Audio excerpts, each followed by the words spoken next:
അസ്സലാമു അലൈക്കും വറഹ്മത്തുള്ളാഹി വബറകാതുഹു.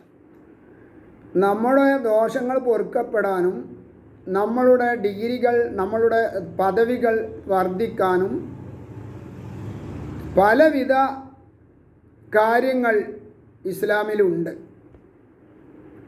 അള്ളാഹുവിൻ്റെ റസൂൽ സ്വല്ലല്ലാഹു അലൈഹി വസല്ലം തങ്ങൾ ഒരിക്കൽ സ്വഹാബത്തിനോട് ചോദിച്ചു, അള്ളാഹു ദോഷങ്ങൾ പൊറുക്കാനും ദറജകൾ ഉയർത്താനും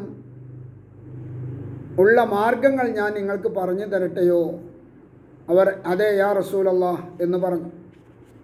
അവിടുന്ന് പറഞ്ഞു, ഇസ്ബാഹുൽ വളൂഇ അലൽ മക്കാരിഹി, വെള്ളം ചേർത്താൻ വെറുപ്പുള്ള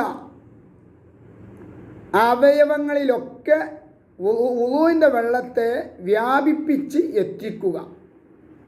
സത്യത്തിൽ തണുപ്പുള്ള സമയത്തും അല്ലാത്ത സമയത്തൊക്കെ ഇങ്ങനെ ശരീരം ഇങ്ങനെ പിന്നെ നനഞ്ഞുകൊണ്ടിരിക്കുക എന്നുള്ളത് ഒരു വെറുപ്പ് പോലെയാണ്. അതുകൊണ്ടാണ് അങ്ങനെ പറയാനുള്ള കാരണം. വെറുക്കപ്പെടുന്ന സ്ഥലങ്ങളുടെ മേലിൽ വെള്ളത്തെ വ്യാപിപ്പിക്കൽ, വെറുക്കപ്പെടുന്ന സ്ഥലങ്ങളുടെ മേലിൽ വെള്ളത്തെ വ്യാപിപ്പിക്കുക, വുളൂഇൻ്റെ വെള്ളത്തെ.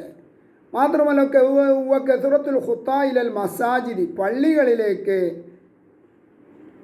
കാൽപ്പാടുകൾ വർദ്ധിപ്പിക്കുക എന്ന് പറഞ്ഞാൽ കാൽപ്പാടിൻ്റെ വർധനവിനനുസരിച്ച്, ചെവിട്ടടികളുടെ വർധനവിനനുസരിച്ച് ദോഷങ്ങൾ പൊറുക്കുമെന്നാണ്.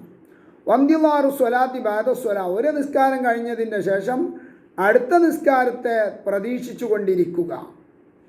ഫദാലിക്കുമുർ റിബാത്ത്, ഇതിനാണ് റിബാത്ത് എന്ന് പറയുന്നത്. അഥവാ അള്ള പൊരുത്തപ്പെട്ട കാര്യത്തിൻ്റെ മേൽ നമ്മുടെ ശരീരത്തെയും നമ്മുടെ മനസ്സിനെയും ബന്ദ് ചെയ്ത് ക്ഷമിച്ച് ഇതിൻ്റെ മേൽ സ്ഥിരപ്പെടുത്തി നിർത്തുക എന്ന റിബാത്ത് എന്നത് ഇതിനേക്കാണ് പറയുന്നത് എന്ന് അള്ളാഹുവിൻ്റെ റസൂൽ സ്വല്ലല്ലാഹു അലൈഹി വസല്ലം തങ്ങൾ പറയുകയാണ്.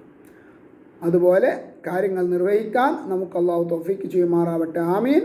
വാഖിറു ദഅവാന അനിൽ ഹംദുലില്ലാഹി റബ്ബിൽ ആലമീൻ. അസ്സലാമു അലൈക്കും വറഹ്മത്തുള്ളാഹി വബറകാതുഹു.